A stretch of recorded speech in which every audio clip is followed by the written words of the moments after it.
Shalom Bapak Ibu Saudara yang dikasihi Tuhan. Berjumpa kembali di podcast Renungan Pagi Mutiara hari ini yang setia menyapa dan menemani saudara di dalam doa dan renungan firman Tuhan. Dan di kesempatan pagi hari ini, renungan firman Tuhan akan mengangkat judul Yesus, Standar Hidup Orang Percaya. Nas firman Tuhan terambil dari 1 Raja-Raja pasal yang ke-9 ayat 1 sampai dengan ayat yang ke-5. Demikian firman Tuhan.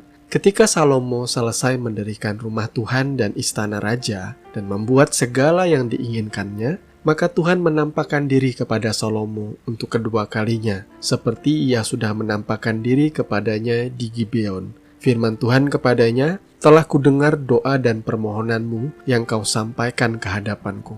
Aku telah menguduskan rumah yang kau dirikan ini untuk membuat namaku tinggal di situ sampai selama-lamanya. Maka mataku dan hatiku akan ada di situ sepanjang masa. Mengenai engkau, jika engkau hidup di hadapanku sama seperti Daud ayahmu, dengan tulus dan dengan benar, dan berbuat sesuai dengan segala yang kuperintahkan kepadamu, dan jika engkau tetap mengikuti segala ketetapan dan peraturanku, maka aku akan meneguhkan tahta kerajaanmu atas Israel untuk selama-lamanya, seperti yang telah kujanjikan kepada Daud ayahmu, dengan berkata, keturunanmu takkan terputus dari tahta kerajaan Israel." Amin. Jadi Bapak Ibu Saudara yang dikasihi Tuhan, membangun bait suci itu sebenarnya adalah kerinduan dari Raja Daud.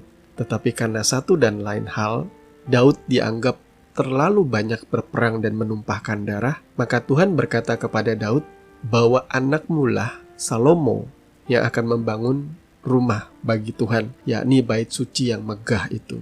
Daud diizinkan untuk mempersiapkan dan menyediakan bahan baku dan segala keperluan untuk pembangunan bait suci.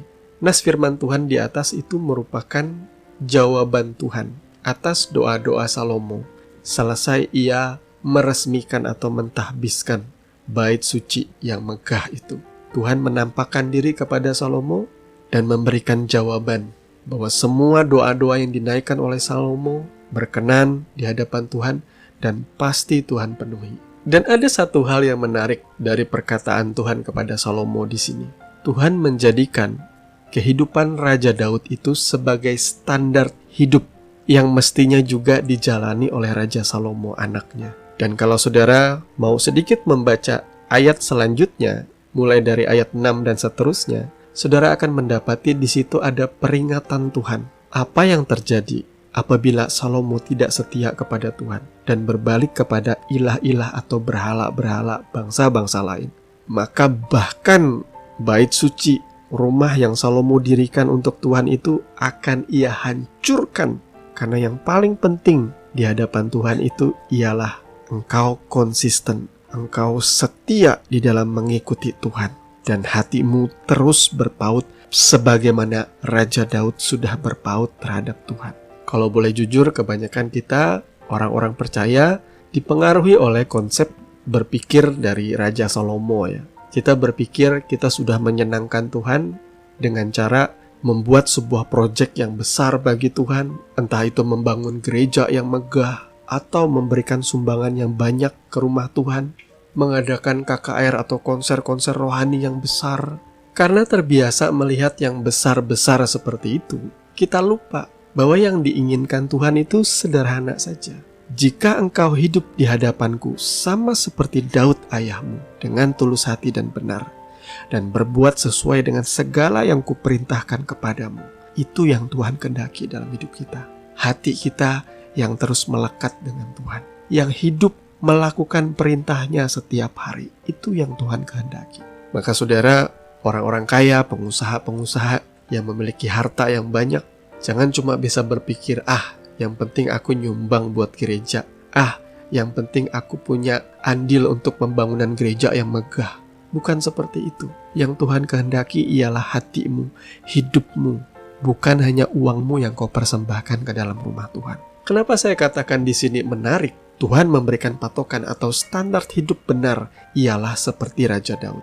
Kalau saudara rajin membaca kitab suci dan saudara melihat kisah selanjutnya bagaimana kerajaan Salomo itu dipecah menjadi dua oleh karena ia mulai menyembah berhala-berhala sesembahan istrinya yang banyak itu, saudara akan melihat di sini bahwa raja-raja kemudian, baik itu dari kerajaan Yehuda maupun dari kerajaan Israel, Tuhan selalu mengucapkan hal yang sama. Kalau engkau hidup seperti hambaku Daud. Seolah-olah Tuhan mau menekankan bagi setiap orang pada waktu itu, khususnya bagi raja-raja yang diangkat, agar mereka meneladani hati dan sikap hidup Daud yang sungguh-sungguh di dalam mengikuti Tuhan. Bahkan pada waktu Salomo tidak setia kepada Tuhan, Tuhan tidak lantas memunahkan Salomo atau membinasakan dia, karena ia mengingat perjanjiannya kepada Daud. Di dalam 1 Raja-Raja 11 ayat 12 Tuhan berkata, "Hanya pada waktu hidupmu ini, aku belum mau melakukannya oleh karena Daud ayahmu. Dari tangan anakmu lah aku akan mengoyakkannya." Itu digenapi setelah Salomo mati dan Rehabeam naik menjadi raja. Saat itulah kerajaan Israel dipecah menjadi dua. Lalu bagaimana dengan kita di zaman sekarang? Siapakah standar hidup kita sebagai orang percaya? Jelas jawabannya ialah Tuhan Yesus Kristus. Ia adalah teladan kita dalam kasih, di dalam segala perbuatan baik, di dalam kerelaan untuk menolong, di dalam sikap hati yang selalu mau mengampuni. Ia rela berkorban dan menyerahkan nyawanya, bukan kepada orang yang baik, tetapi kepada kita orang-orang yang berdosa ini. Tidak ada teladan yang paling sempurna bagi kita selain Tuhan kita Yesus Kristus. Ia adalah standar kehidupan yang patut kita tiru dan kita ikuti. Tetapi ingatlah, kita tidak akan pernah mampu menjadi orang sempurna seperti Yesus kalau bukan oleh karena Ia tinggal di dalam hidup kita. Roh-Nya yang menuntun dan memimpin kita setiap hari agar kita selalu berkenan kepada Tuhan. Ingatlah, sebagaimana Raja Salomo tidak dihukum dan dibinasakan Tuhan oleh karena perjanjian Tuhan dengan Raja Daud, demikian juga kita tidak akan mengalami penghukuman dan kebinasaan kekal oleh karena kuasa darah perjanjian di dalam Tuhan Yesus Kristus. Tuhan saja setia dengan perjanjiannya dengan Daud. Demikian juga saat ini kita punya kuasa perjanjian yang jauh lebih kuat, yakni darah Tuhan kita Yesus Kristus yang sudah tertumpah di atas kayu salib. Itulah yang melayakkan kita, mengampuni kita, melewatkan kita dari kebinasaan kekal. Tuhan memberkati firman-Nya. Mari kita berdoa. Bapa Surgawi, Bapa di dalam nama Tuhan kami Yesus Kristus, kami mengucap syukur di pagi hari ini atas sukacita, atas kebenaran firman yang Kau sudah sampaikan. Kami percaya Tuhan, kebenaran ini boleh mengajarkan kami agar kami meneladani bukan hanya Raja Daud di dalam kesungguhannya dalam mengikuti Engkau, tetapi juga kami boleh hidup seperti Yesus hidup, yang penuh dengan kasih dan kebaikan. Terpujilah nama-Mu kekal selama-lamanya. Di dalam nama Tuhan Yesus kami berdoa. Amin. Bapak Ibu Saudara yang dikasihi Tuhan, kami percaya kebenaran firman Tuhan boleh menjadi dasar dan kekuatan di dalam setiap kehidupan kita. Sampai bertemu lagi di podcast Renungan Pagi Mutiara hari ini yang berikutnya. Kasih karunia menyertai saudara sekalian. Shalom.